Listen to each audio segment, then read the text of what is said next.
सत्संगत जी, प्यार से कहना धन निरंकार जी। आता है जैसे एक बहुत ही हम समय से सुन रहे हैं लव दाई नेबर की बात कि अपने पड़ोसी के प्रति प्रेम की भावना रखो। तो ये भाव कैसे हैं कि हमने क्या वाकई ही एक सीमित रूप बना लिया है कि जो हमारे वाकई ही नज़दीक रहते हैं, बैठते हैं, वो हो गए पड़ोसी और कोई नहीं है। एक क्या दायरा इतना तंग दिली का बना लिया है कि उसके बियॉन्ड नहीं है। अक्सर एक अपने घर में भी देखते हैं तो अपने कमरे से हो सकता है अपने और परिवार के सदस्यों के कमरे चाहे नज़दीक हैं तो उस रूप में तो वो भी पड़ोसी ही हुए। और हमारा रिश्ता क्या एक छोटे से यूनिट परिवार के जो चंद मेंबर्स हैं उनके साथ भी क्या प्यार का है, वो दिल से दिल जुड़ा है कि नहीं, या सिर्फ एक परिवार में जन्म ले लिया है तो इसलिए ही बस एक छत के नीचे गुजरान कर रहे हैं। तो ऐसे ही भाव कि एक प्यार हर किसी तक, हर एक तक पहुंचना है, हमारा हर एक तक प्रयास रहे कि खुद हम जैसे एक फूल होता है उसके अंदर इतनी महक होती है, तो जब हवा ना चल रही हो तो अक्सर वो फूल की पंखुड़ी तक हमें अपना नाक लेके जाना पड़ता है उसकी खुशबू सूंघने के लिए। पर जब हवा चल रही होती है तो बहुत दूर भी अगर खड़े हों तो वो फूल की महक हम तक आ जाती है। स्वयं ही एक खुशबू का आनंद हम ले लेते हैं, चाहे फूल दूर ही क्यों ना हो उस समय। तो उसी प्रकार ये परमात्मा में अगर हम खुद को समर्पित कर दें कि परमात्मा आप अपनी एक ऐसी कृपा से ये प्रेम हमारा इतना असीम कर दें। हवा की तो फिर भी बंदिश है कि वो कुछ दायरे तक ही जाएगी, वो खुशबू कुछ दायरे तक ही उस फूल की जा पाएगी, पर ये परमात्मा तो स्वयं ही इसका विस्तार असीम रूप का। और ये हम जब प्यार बन गए इस परमात्मा के प्यार में खुद ही, तो कैसे फिर ये संसार तक प्यार ही पहुंचेगा। ये परमात्मा के एक उस तरह रूप में एक फ्लो में ही जाते रहे, हर जगह चले गए।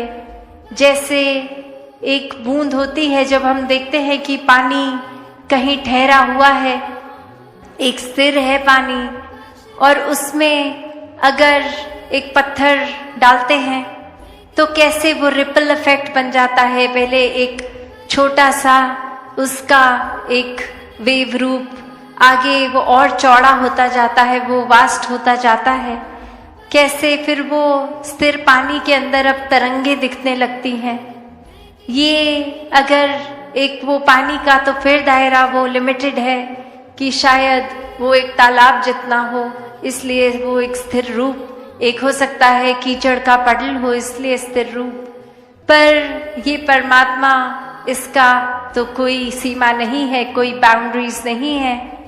तभी तो बीइंग बाउंडलेस वाली बात कि ये एक लिमिटेशंस ही जहाँ खत्म हो गई हैं वहाँ से अपना दायरा शुरू किया जाए कि परमात्मा का जैसे ना कोई स्टार्ट ना फिनिश, वैसे ही एक अपने मन की अवस्था बना ले। ये आत्मा और परमात्मा के मिलन से खुद ही परमात्मा स्वरूप होते जाएं, और ये प्रयास फिर असीम की ओर ही है, ये विस्तार असीम की ओर ही है। तो कैसे जैसे उस स्थिर पानी में वो रिपल्स एक छोटे दायरे से बड़े बनते गए, ऐसे ही हम पहले अपने सुधार से अपने अंदर सब मानवीय गुण भर के एक मानवीय गुण को अपनाते हुए और साथ साथ ऐड करते हुए, ना कि 3-4 हैं तो कोई बात नहीं, अब कोई नया सीखेंगे तो पुराना कोई एक अपने जीवन से हटा देंगे, नहीं। ये तो फिर बात ये बाउंडलेस वाली ही है कि 1 गुण, 2 गुण, 3 गुण, न जाने कितने ऐसे मानवीय गुण एक जीवन में हम खुद जी सकते हैं, बन सकते हैं। और ऐसा ही प्रयास एक जीवन भर का बना रहे। एक भाव सिर्फ जैसे अभी दासी जिक्र कर रही थी लव दाई नेबर की, तो एक कहानी में भी एक बच्चा स्कूल जा रहा है और स्कूल में उस दिन ये सुन लिया टीचर द्वारा कि अपने पड़ोसी से प्यार करना है।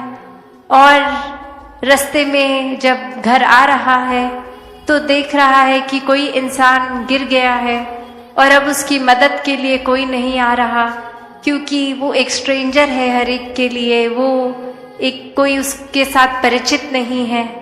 एक हर कोई ये कह रहा है ये इंसान तो पता नहीं कोई कौन है, ना हमारे घर क्या है, मोहल्ले का है, गली का है, ये तो कोई अजनबी है, तो ये पता नहीं ठीक इंसान है, नहीं तो ये गिरा है तो हम इसकी मदद नहीं करेंगे।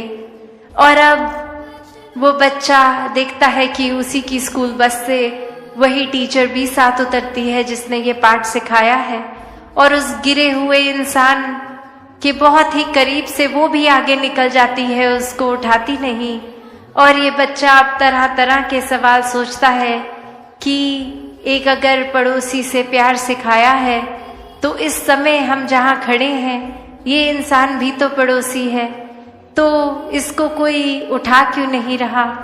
और वहीं फिर कुछ व्यक्ति आते हैं जिनके लिए वो इंसान उतना ही अजनबी है जितना उससे पहले वालों के लिए था, पर वो उठाते हैं, उससे पूछते हैं कि कहीं चोट तो नहीं लगी या कुछ पानी लेंगे, कुछ उस तरह वो फर्स्ट एड का रूप। और वो बच्चा फिर एक उस इंसान से जाके पूछता है कि आप इनको जानते हो क्या, ये आपके पड़ोसी हैं, कि आपने उनके प्रति केयर का भाव रखा, प्यार का भाव रखा, ये एक लव वाला नाता इस्टेब्लिश किया। तो वो भी आगे से जवाब देते हैं नहीं हम इनको नहीं जानते, पर एक संसार में तो हर एक से प्यार करना है, उस रूप में तो हर कोई पड़ोसी है, चाहे जानकार है या अजनबी। तो हमने तो बस उस प्यार के रिश्ते के ऊपर ही एक ये ध्यान किया इनका कि ये गिरे हैं तो उठा दिया जाए, कोई चोट है तो दवा कर दी जाए। तो वहीं वो अब बच्चा फिर अगले दिन स्कूल जाके जब अपनी टीचर से पूछता है और उसको ये बात समझाता है, तो वहीं एक वो शिक्षा उस दिन वो टीचर भी एक छोटे से बच्चे से ले लेती है।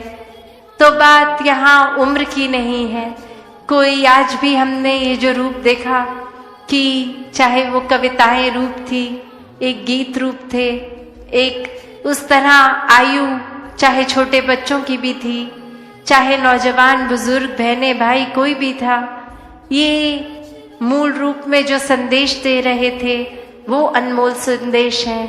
ये तो बात विस्तार की जहाँ है वहाँ गहराई की दे रहे थे कि जीते जी इस परमात्मा का संग कर लो, वरना तो जीवन की श्वासों ने कब खत्म हो जाना है। ये श्वासों ने तो अचानक से एक दिन बंद हो जाना है, और तब तक अगर वाकई ही अपने असली रूप को नहीं जाना, ये निज घर को नहीं जाना, तो ये आत्मा ने शरीर से निकल के फिर भटकन में रहना है। तो जीते जी ही इस मोक्ष, इस साल्वेशन का रास्ता अपना लिया जाए, ताकि जीते जी भी हर मानवीय गुण से युक्त होकर अपने आप को हम प्यार से युक्त कर लें। एक जीवन में तंगदिली नहीं, एक अपने दिल को इतना बड़ा बना लें, एक दृष्टिकोण इतना ब्रॉड माइंडेडनेस का बना लें, एक विशाल नजरिया बना लें कि हर कोई अपना लगे।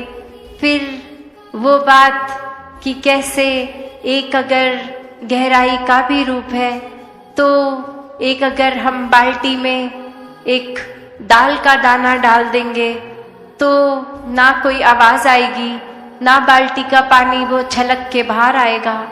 और वहीं अगर एक बजरी जितना छोटा कंकर डाल दें तो भी वो एक इतना ज़्यादा कुछ पानी तो छलक के नहीं आएगा।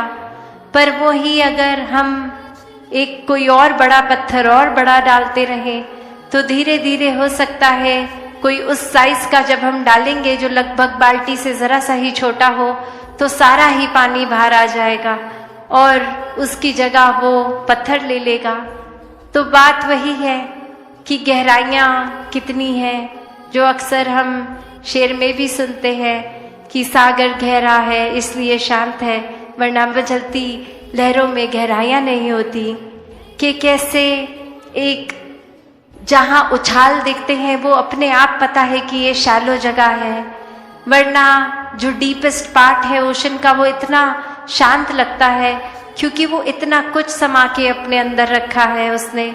वो सहनशीलता का भी यहाँ पे गुण आता है। ये विशाल सागर का रूप, और ये इतना विशाल कि हर वाटर सोर्स इवेंचुअली वो सागर में ही आता है।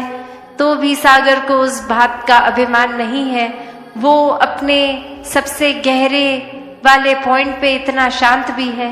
और जैसे जैसे जमीन उठती है वो रेत आने लगती है, वहाँ वो वेव्स कितनी प्रोमिनेंट दिखती हैं। उस जगह पे उछाल भी है, एक रूप उसका इस तरह कि एक उछल रही है, मचल रही है, एक बेचैनी का भाव, वहाँ स्थिरता नहीं है, वहाँ विशालता भी नहीं है। तो बात वही कि इंसान भी आजकल इस तरह ही भाव रखते हैं कि अपने कर्मों में या अपने अंदर की विशालता पे तो जोर नहीं दे रहे हैं कि हम कैसे अपने अंदर इंट्रोस्पेक्ट करें, अपनी सोच का विस्तार करें, अपने कैरेक्टर बिल्डिंग का विस्तार करें। पर एक अपनी बातों को, अपनी अपने छोटे छोटे चीज़ें जो हासिल करी हैं उनका इतना डंका बजा के शोर मचा रहे हैं कि वो लहरों के समान छलक रहे हैं इधर उधर। और वो ही बात, ऊंची दुकान फीका पकवान की बातें ज़्यादा और कर्म देखे जाएं तो कुछ है नहीं। एक हासिल छोटी सी उपलब्धि को भी इतना शोर मचा के कर दिया। और वहीं जहाँ ये सागर की तरह एक इतने डीपेस्ट पॉइंट पे भी शांत रूप रहा, कितना कुछ उसमें समा चुका है, फिर भी कोई अपनी वाहवाही नहीं, कोई अपनी तारीफ नहीं, अपने अंदर ही वो मंथन कि ये हमारे को कुछ भी जो हासिल हम कर पाए सब परमात्मा की ही देन है। और ये जीवन जिस तरह जीना है ये परमात्मा पे आधारित हो। कोई गुण अगर है भी तो उसको अहंकार का रूप नहीं देते संत। ये सागर की ही तरह सब कुछ अपने अंदर समेट लेते हैं। अगर कोई कटुर वचन भी बोले तो भी, तो बात यही कि अपने जीवन में एक प्यार को जो जो अपना लेते हैं उनका विस्तार वाकई ही इस असीम परमात्मा की ओर इस तरह होता रहता है कि हर पल एक अभिमान नहीं आता कि हम तो इतने प्रभु भक्त हो गए हैं, हम तो दिन के इतने घंटे प्रभु को याद करते हैं। बात यही कि ये प्यार तो फिर 24 घंटों का प्यार है। खाते पीते उठते बैठते हर वो नाराज हो रहे हैं, गुस्सा कर रहे हैं, और कभी फिर बिलिंग के टाइम वो कंप्यूटर ही ठीक से फंक्शन नहीं कर रहा, कभी कुछ हो रहा है कभी कुछ। ये पूरे दिन की रूटीन में एक भी ठीक चीज़ नहीं हो रही। और वो दिन जब ख़त्म होता है और अब वो इंसान अपने एक कोवर्कर के साथ ही सेम गाड़ी शेयर कारपूल पे अपने घर जाते हैं और वहाँ वो बोलते हैं कि आप आए हैं तो अब चाय पी के हमारे साथ ही जाइए। और कैसे वो देखता है कि जिस इंसान का ये दिन अच्छा नहीं भी गया होता, वो अपने घर की एंट्रेंस से पहले एक पेड़ है उसकी ब्रांच को टच करता है और फिर अपने घर में जैसे ही एंटर करता है वो शक्ल पे भी स्ट्रेस गायब, सब कुछ एक बिल्कुल खुशी से अपनी फैमिली को मिलता भी है, उनको ग्रीट करता है, बच्चों को गले लगाता है, प्यार देता है। तो ये करने के बाद जब उसका फ्रेंड वापस एग्जिट कर रहा है घर से, तो वो सी ऑफ करने के लिए गाड़ी तक आए फिर से, तो वो कहते हैं कि ये मैंने आपसे पूछना है, आप पूरे दिन मैंने देखा कि ये दिन didn't go as you expected, ये बिल्कुल आपके मुताबिक अच्छा दिन नहीं रहा काम पे। फिर भी आप गाड़ी में भी जब मेरे साथ थे तो हमने कोई कॉन्वर्सेशन नहीं करी, आप बस अपने ख्यालों में एक इतने सोच में डूबे हुए ही आ रहे थे। एक वर्ड भी हमने गाड़ी में कॉन्वर्सेशन का शेयर नहीं किया। पर आप जब अपने घर एंटर करने लगे, आपने इस ट्री को छू दिया, एक उसके बाद आप अंदर गए तो बिल्कुल मानो जैसे आप एक अलग ही इंसान हो गए हो। तो ये कुछ बात समझ नहीं आई, ये बात समझाएं। तो वो इंसान आगे कहता है कि ये मैंने अपने ही कन्वीनियंस के लिए एक मेंटल ऐसे एक एसोसिएशन इस तरह से बना दी है इस ब्रांच से कि मैं अपनी पूरी दिन की वरीज लाके या इस पेड़ पे टांग जाता हूँ कि ये काम का स्ट्रेस अब मेरे साथ घर नहीं एंटर करता। तो वो वहीं सारा बोझ रह गया उस पेड़ के ऊपर और मैं अंदर बिल्कुल एक क्लीन स्लेट की तरह, एक फ्रेशनेस की तरह, एक घर वालों से जो प्यार मिलता है उनको भी वापस दे पाता हूँ। वरना अगर वही बोझ अंदर लेके आऊं तो फिर वही दिन का इतना जो अच्छा ना गया हो वही एक इरिटेशन लेके मैंने भी आगे परिवार में वही दे देनी है। तो मेरा दिन तो नहीं अच्छा गया, आगे उन सबका भी मैं खराब कर दूंगा। तो इसलिए एक ये मैंने रूटीन से ही बना ली है कि ऐसा करता हूँ। और फिर समझाता है कि पर कमाल की बात तो ये है, जब अगले दिन मैं बाहर फिर सोने के बाद एग्जिट करता हूँ अपना घर और उस पेड़ की तरफ देखता हूँ तो ऐसे लगता है जितना बोझ टांग के गया था अब तो काफी उससे हल्का होके बोझ टंगा हुआ है। क्योंकि घर पे इतने घंटे इतना प्यार जो मिला, इतना फिर से वो स्ट्रेंथ मिला एक आगे बढ़ने के लिए, तो जितना लेकर आया था अब वापस काम पे जा रहा हूँ तो उससे कम ही लेकर जाऊंगा। तो बात इतनी छोटी सी इस कहानी में, पर फिर भी एक इतना गहरा मैसेज कि हम कैसे हर पल में ये भूल जाते हैं अक्सर कि अगर कोई दिन हमारा चल भी रहा है वो हमारे मुताबिक खराब दिन है तो उसको अगर निराकार को याद नहीं किया तो छोटा सा भी बोझ बहुत लगेगा। और अगर उसमें भी लगा कि निराकार तो हर पल साथ है, कोई बात नहीं, बॉस गुस्सा कर रहे हैं तो कोई बात नहीं, हम अपनी डेडलाइन नहीं मीट कर पा रहे तो, या कोई भी एक स्टूडेंट लाइफ में भी एक टेस्ट रिजल्ट अच्छे नहीं एक आ रहे, पढ़ाई में ध्यान अगर उस समय फोकस नहीं बन पा रहा, या जो भी जीवन के पड़ाव में एक इंसान है, तो ये हमारे मुताबिक चीजें ना हो वो बोझ बन गया। वो तभी जब हमने उसी पल पे लेट गो नहीं किया, उसी पल पे निराकार पे नहीं छोड़ा, वरना तो वो बोझ उतना भी इकट्ठा ना हो उस इंसान का कि घर लाकर उस पेड़ की टहनी पे टांगना पड़े। तो बात इतनी सी कि हर पल ये दुनिया ने तो कुछ ना कुछ तरीके से फंक्शन करना है, और जब जब हमारे मुताबिक नहीं होगा उसको हम एक बोझ बना लेंगे। तो कैसे एक पूरी तरह से ये जो बार बार बीइंग बाउंडलेस की बात आ रही है, तो यही है कि अपने आप को खोकर ही सब कुछ पाना है। और ये चाहे फिर छोटी छोटी चीजें, एक डेली बेसिस का स्ट्रेस है, एक चिंताएं हैं, इच्छाएं हैं, या फिर कोई बड़ी बड़ी और चीजें भी कि एक कई बारी किसी ने जीवन में कोई एक बचपन से ही एम सेट किया होता है कि बड़े होके एक ये चीज अचीव करनी है, और वो मेहनत भी पूरी होती है, सब कुछ फेवर में भी आता है, पर वो फाइनल डेट पे जब वो काम होना है वो किसी वजह से नहीं हो पाता, और फिर ये पूरी लाइफ ही सेटबैक लगती है कि इतने साल इन्वेस्ट कर दिए, इतने दिन लगा दिए, ये अचीव तो नहीं हो पाया, और कोई प्लान बी भी नहीं रखा था, इसी पे पूरे चैनलाइज कर रहे थे।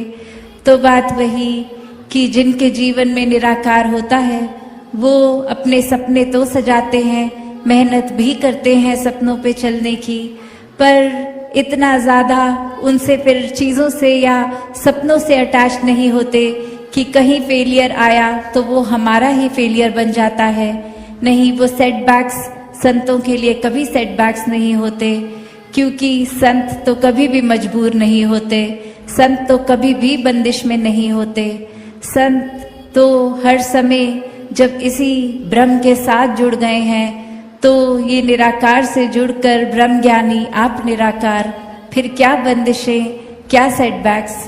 तो बात वही, ये हम अपने दिमाग में, ये हम अपने आप को इतना कन्फाइन कर लेते हैं कि यही दायरा है। एक अक्सर एग्जाम्पल जो हम सुनते रहते हैं कि घर के छोटे से एक्वेरियम में वो फिश को लगता है कि जितना स्पेस है, अब वो एक बड़ी वाटर सोर्स, वाटर बॉडी में भी अगर डाल दें उसको, वो उतने दायरे में ही स्विम करती रहती है क्योंकि इतनी हैबिचुअल है अब वो अपने एक्वेरियम में ही तैरने के लिए। तो चाहे ये लिमिटलेस एक्सपेंस है, फिर भी हमने खुद ही खुद को कन्फाइन किया है, खुद ही एक वो भाव कि जहाँ निराकार नहीं वहाँ अहंकार आ जाता है, और एक अहंकार के साथ साथ वहाँ फिर और बुराइयां आ जाती हैं, वहाँ सोच इतनी। साथ संगत जी, प्यार से कहना धन निरंकार जी। साथ संगत जी, आप जी के चरणों में बहुत ही सुंदर विचार, आशा है प्रमाण करें और ध्यान से सुनें। साथ संगत जी, संसार अस्थायी है, यहाँ हर चीज़ बदल रही है। तन बदल रहा है, मन बदल रहा है, रिश्ते बदल रहे हैं, परिस्थितियाँ बदल रही है। जो कल अपना था आज पराया हो सकता है, जो आज सुख है कल दुख बन सकता है। यह सारा खेल माया का है साथ संगत जी। लेकिन एक ही चीज़ है जो कभी नहीं बदलती, जो सदा एक समान रहती है, और वह है निरंकार अविनाशी घर। हम सबका असली घर वही है। यहाँ यह तन, यह रिश्ते, यह घर द्वार तो अस्थायी पड़ाव है। असली ठिकाना वह परमात्मा, वह निरंकार जो हर जगह व्यापक है। इसलिए साथ संगत जी, सतगुरु बार बार समझाते हैं कि बेटा, अभी से हर पल अपने अविनाशी गण निरंकार में रहो, क्योंकि यही तुम्हारा असली आश्रय है। इसी भाव को लेकर आज हम एक आध्यात्मिक कहानी सुनाएंगे साथ संगत जी, जो आप संतों को यह अनुभव कराएगी कि अस्थायी में उलझने के बजाय अविनाशी में जीना कितना आवश्यक है। साथ संगत जी, बहुत समय पहले एक राज्य था। उस राज्य का राजा विक्रम बहुत धर्मात्मा था, परंतु उसे एक बात सताती रहती थी, वो थी मृत्यु का भय।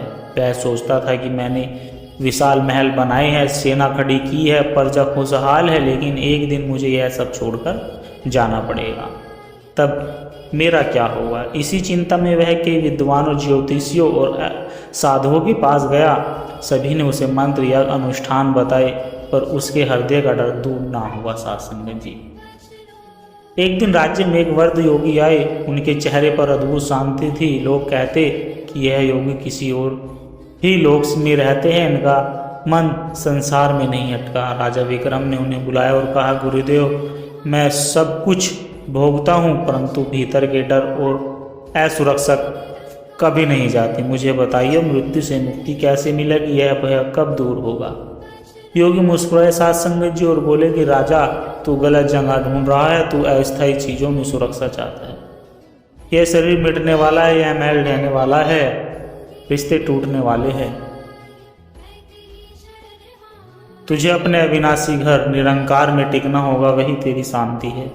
साथ संगत जी, राजा ने आश्चर्य से पूछा कि अविनाशी घर वह कहाँ है, क्या मुझे वहाँ जाना पड़ेगा।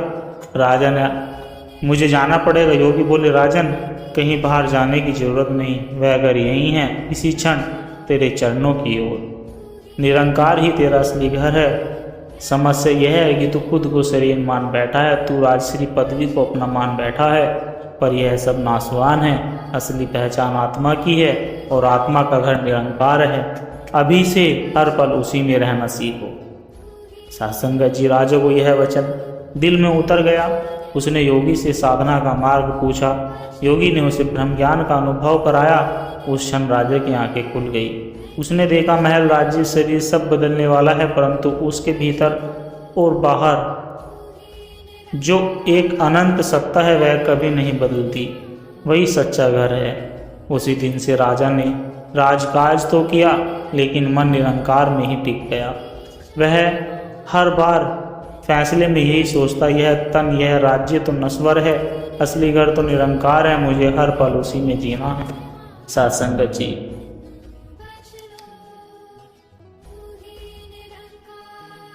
साथ संगत जी, अलग अलग ज्योतिषियों और पंडितों के उपाय राजा असंतोष यह दिखाने की भारी।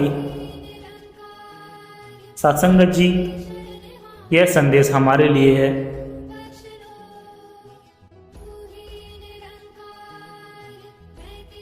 योगी का अंतिम वचन, राजन तूने समझ लिया कि असली घर यही निरंकार है। अब मृत्यु का भय तुझे कभी नहीं सताएगा। राजा का अनुभव है, अब मैं हर पल अपने अविनाशी घर में ही रहता हूँ। शरीर जाएगा, राज्य छूटेगा, पर घर सदा निरंकार सदा मेरा साथ देगा। साथ संगत जी,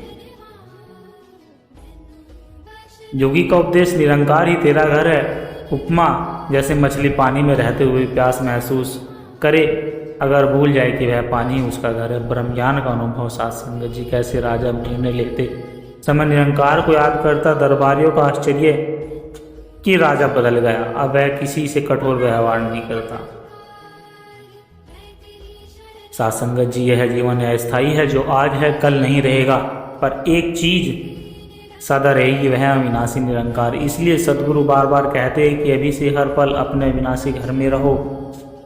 यही जीवन की सच्ची कला है, यही असली सुरक्षा है और यही सच्चा आनंद है। साथ संगत जी,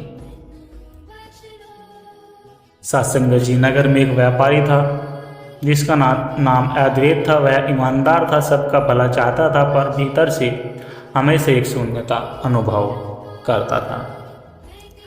साथ संगत जी, दुकान पर ग्राहकों की भीड़, घर में प्यार, परिवार का स्नेह, समाज में मान सम्मान सब कुछ था। फिर भी कभी कभी वह अकेला बैठा सोचता कि क्यों मेरा मन शांति नहीं पाता, क्यों ऐसा लगता है कि सब कुछ होते हुए भी मैं अधूरा हूँ। एक दिन अद्वैत अपने मित्रों से बोला कि मैंने खूब धन कमा लिया, रिश्तेदार खुश है, घर में आराम है, परंतु जब रात को सोने जाता हूँ तो लगता है जैसे मैं किसी अजनबी जगह पर हूँ। मेरा असली घर कहाँ है? मित्र हंसकर बोले, पागल हो गया क्या? यह महलनुमा मकान ही तेरा घर है, यही तेरा ठिकाना है। साथ संगत जी, लेकिन अद्वैत संतुष्ट नहीं हुआ। उसने सोचा कि नहीं, यह घर तो ईंट और पत्थरों का है, असली घर तो कोई और ही होगा जो अविनाशी हो। एक दिन नगर में साथ संगत जी एक संत आए जिनका नाम सत्यसार जी था। उनके चेहरे पर गहरी शांति थी। अद्वैत उनके पास गया और पूछा कि गुरुदेव, मुझे बताइए मेरा असली घर कहाँ है? क्यों मुझे हर जगह पराया पराया लगता है? संत ने मुस्कुराकर कहा कि बेटा, तू अस्थायी मकान को घर मान बैठा है, तन को ही अपना असली स्वरूप समझ बैठा है, परंतु न तन तेरा है न यह मकान। तेरा असली घर तो वह अविनाशी निरंकार है, जहाँ से तू आया और जहाँ तुझे लौटना। अगर तू अभी से उसी घर में रहने लगे तो फिर तुझे कभी अकेलेपन नहीं सताएगा। साथ संगत जी, संत ने अद्वैत को ब्रह्म ज्ञान का अनुभव कराया। उसी क्षण अद्वैत की आंखें खुल गई। उसने देखा कि घर, दुकान, धन, रिश्ते सब बदलने वाले हैं, परंतु निरंकार हर जगह है, वह स्थायी है। उसने महसूस किया कि अब तक वह किराए के मकान में जी रहा था, जबकि उसका असली घर हमेशा उसके चारों ओर था और वह था निरंकार। अब अद्वैत बदल गया। साथ संगत जी, वह व्यापार करता पर हर ग्राहक को निरंकार का रूप मानकर सेवा करता। घर में परिवार को समझाता, हम सब यहाँ मेहमान हैं, असली घर तो निरंकार है। कठिनाइयाँ आती तो वह कहता, यह सब अस्थायी है, मैं अपने विनाश के घर में सुरक्षित हूँ। धीरे धीरे परिवार और समाज भी उसकी इस जीवन दृष्टि को समझने लगे। साथ संगत जी, एक बार नगर में भीषण आग लगी, कई घर जल गए, अद्वैत का भी महल राख हो गया। परिवार वाले रोने लगे, हमारा सब कुछ जल गया, अब हम कहाँ रहेंगे? साथ संगत जी, अद्वैत ने शांत स्वभाव में कहा कि जला तो अस्थायी मकान है, हमारा असली घर तो निरंकार है, जो कभी नहीं जल सकता। हम जहाँ भी रहेंगे वहीं निरंकार के आश्रय में रहेंगे। लोग चकित रह गए कि इतना बड़ा नुकसान सहकर भी अद्वैत विचलित नहीं हुआ। साथ संगत जी, कुछ वर्षों के बाद जब अद्वैत का देहांत हुआ तो उसके मुख पर अद्भुत मुस्कान थी। परिवार ने कहा कि कि हमने देखा कि पिताजी हर परिस्थिति में शांत रहे, क्योंकि वह हर पल अपने विनाशी घर में रहते थे। इसलिए मृत्यु भी उनके लिए डरावनी नहीं है। सत्संगत जी, यह कथा हमें यही सिखाती है कि असली घर ईंट पत्थर मकान का नहीं, असली घर तन भी नहीं, रिश्ते भी नहीं, असली घर है अविनाशी निरंकार। यदि हम अभी से हर पल अपने घर में रहने लगे तो न सुख हमें डिगाए पाएगा, न दुख, न लाभ से अहंकार होगा और न ही निराशा।